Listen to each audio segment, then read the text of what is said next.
নমস্কার দর্শক বন্ধু, আবারও চলে আসলাম আরো একটি গুরুত্বপূর্ণ একাদশী নিয়ে।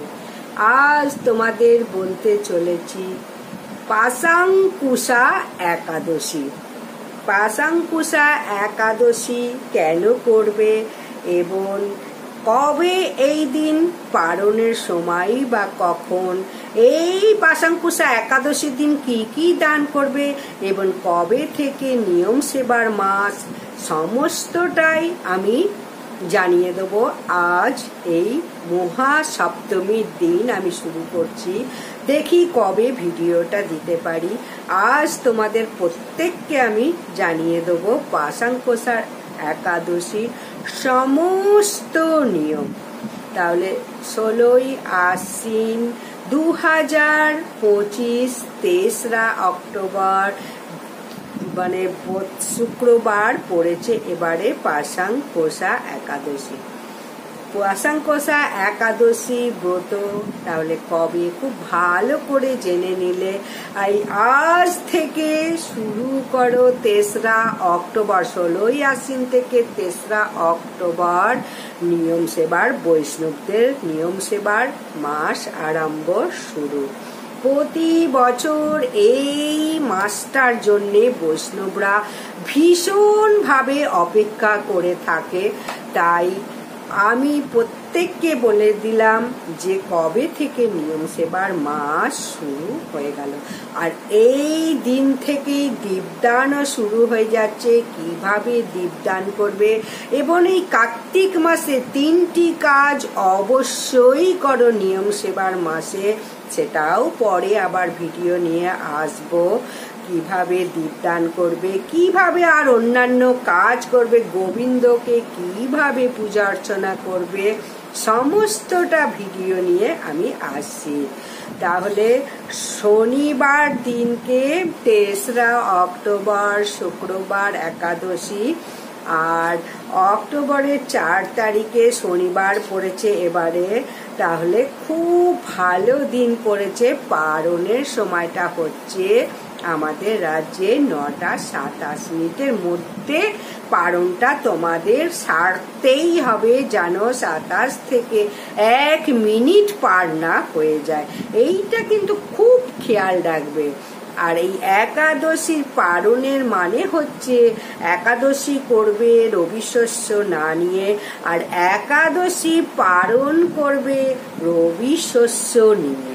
এই হচ্ছে পালনটা করতেই হবে রবি শস্য নিয়ে, ঠিক টাইমের মধ্যে। তাহলে কবে থেকে একাদশী করবে সেটা আমি কিন্তু কাউকে বলতে চাই না। যেদিন মন চাইবে সেদিনই একাদশী শুরু করে দাও। একাদশী প্রত্যেকটা ভালো, তাই যে একাদশী থেকে শুরু করবে সেই একাদশী অত্যন্ত শুভ। যাই হোক, পাশাঙ্কুশা একাদশী খুবই গুরুত্বপূর্ণ একাদশী। এই নিয়ম সেবার মাস বা নিয়ম সেবার মাসেও 2টো একাদশী পড়ছে, তাই অবশ্যই করো। 4টে একাদশী বছরে যারা করতে পারবে না তাদের জন্য বলবো শয়ন, উত্থান, পাষাণ এবং অজ্ঞানেন তিমিরান্ধ্রেশ বসে না নেব কেশব প্রসিদ সুমুখ নাথ জ্ঞান দৃষ্টি প্রদ ভব। এই হচ্ছে পাশাঙ্কুশা বা পাপাকুশা একাদশীও বলা হয়। এই একাদশীকে আশ্বিন মাসে শুক্লা একাদশী মাহাত্ম্য ব্রহ্মবৈবর্ত পুরাণে বলা হয়েছে। যুধিষ্ঠির বললেন, হে মধুসূদন, আশ্বিন মাসে শুক্লপক্ষের একাদশীর নাম কি? তার উত্তরে শ্রীকৃষ্ণ বললেন, হে রাজেন্দ্র, আশ্বিন মাসের শুক্লপক্ষীয় একাদশী পাশাঙ্কুশা একাদশী নামে প্রসিদ্ধা। কেউ কেউ আবার পাপাঙ্কুশা একাদশীও বলে। অভীষ্ট পুণ্য ফল লাভের জন্য পদ্মনাভের পূজা করবে, শ্রীহরি সারা দিন রাত নাম কীর্তন করবে, তাহলে সর্বতীর্থের ফল লাভ হয়।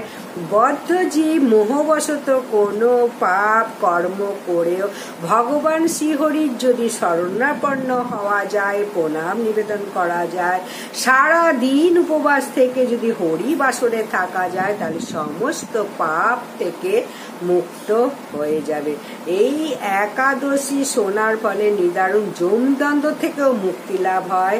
শ্রীহরির এই ত্রিভুবনকারী পবিত্র ব্রত আর কিছু নেই। হাজার হাজার অশ্বমেধ যজ্ঞ, শত শত রাজসূয় যজ্ঞ এই ব্রতের শতভাগের এক ভাগের সমানও হয় না। এই ব্রত পালনে কিন্তু স্বর্গবাস হয়, মুক্তি, দীর্ঘায়ু, আরোগ্য, সুপত্নী, বন্ধু প্রভৃতি অনায়াসে লাভ করা যায় এই পাশাঙ্কুশা একাদশী করলে। তাহলে পাশাঙ্কুশা একাদশী যারা তোলনি তারাই পাশাঙ্কুশা একাদশীর দিনও শুরু করতে পারো। তাহলে হে রাজন, গয়া, কাশী, কুরুক্ষেত্র, শ্রীহরি বাসর অপেক্ষা পূর্ণ স্থান এই একাদশী। একাদশী ব্রতের উপবাস করে রাত্রিরে জাগরণ করে অনায়াসে কিন্তু বিষ্ণু লোকে স্থান হয়। পাশাঙ্কুশা একাদশী ব্রতের ফলে সর্বপ্রকার পাপ মুক্ত হয়ে গোলক ধামে পৌঁছাতে পারে। পবিত্র দিনে স্বর্ণ, তেল, গাভী, অন্ন, বস্ত্র, জল এইসব যদি দান করতে পারো, পাদুকা, ছত্র এই একাদশীর দিন যদি দান করতে পারো, তাকে কিন্তু আর জমালয়েও যেতে হয় না। আর যারা এই সব কাজগুলো করে না, তাদের জীবন কিন্তু কামারশালার হাপড়ের মতো বিফল। নিষ্ঠার সঙ্গে এই একাদশী পালন করো, তাহলে নীরব এবং উচ্চকুলে স্থান পাবে। অত্যন্ত পাপকারী মানুষও যদি এই ব্রত করে, সেও নরক নামক মহাপাপ যন্ত্রণা থেকে মুক্তি পেয়ে বৈকুণ্ঠ ধামে সে পৌঁছাতে পারবে। তাহলে শ্রীকৃষ্ণ ভক্তি লাভে শ্রী শ্রী একাদশীর মুখ্য ফল লাভ হবে। তাই নিজের কোনো ইচ্ছা মতো যদি এইসব একাদশী করে, তাহলে সামান্য ফল লাভ হবে, পুরোটা হবে না। নির্জলা করলে যতটা ফল পাবে, ফল জল খেয়ে তার থেকে একটু কম পাবে। আবার যদি একান্ত না পারো, তারা ময়দা খেয়েও করে, যাই হোক তারাও কিন্তু কিছু ফল লাভ পাবে, তবে কম বেশি একাদশীর ফল লাভ। আজ থেকে দীপদান শুরু, তাই প্রত্যেককে বলবো মাটির প্রদীপ কিনে আনো, মোমবাতি নয়, সর্ষের তেল দিয়ে খুব সুন্দর করে প্রতিদিন সকাল এবং সন্ধ্যায় এই দীপদান করতে থাকো। অনেকে আবার এই নিয়ম সেবার মাসে তুলসী কাঠ জোগাড় করে সেই তুলসী কাঠের মধ্যে একটু তুলো দিয়ে ঘিয়ে ডুবিয়ে সেই আরতি করো। গোপালকে, শ্রীকৃষ্ণ বা রাধা কৃষ্ণ এইসব ঠাকুরকে সকাল সন্ধে অবশ্যই এই দীপদান করো। চরণে 4 বার, নাভিতে 2 বার, আর সারা মুখমণ্ডলে 3 বার, সারা শরীরে 7 বার এইভাবে দীপদান করো বা দীপ দেখাও। তাহলে যদি তুলসী কাষ্ঠ যদি জোগাড় করতে পারো ভালো, তা না হলেও প্রদীপ দিয়ে সর্ষের তেল বা তিল তেল দিয়ে এইভাবে দীপদান করো। তুলসী কাষ্ঠ দিয়ে যদি দীপদান করো, শ্রীহরি প্রচন্ড খুশি হন, কারণ তুলসী গাছ হচ্ছে শ্রীহরির অত্যন্ত প্রিয়। প্রত্যেকেই জানো। আজ থেকেই নিয়ম সেবার আরম্ভ একাদশী প্রত্যেকে অবশ্যই করো।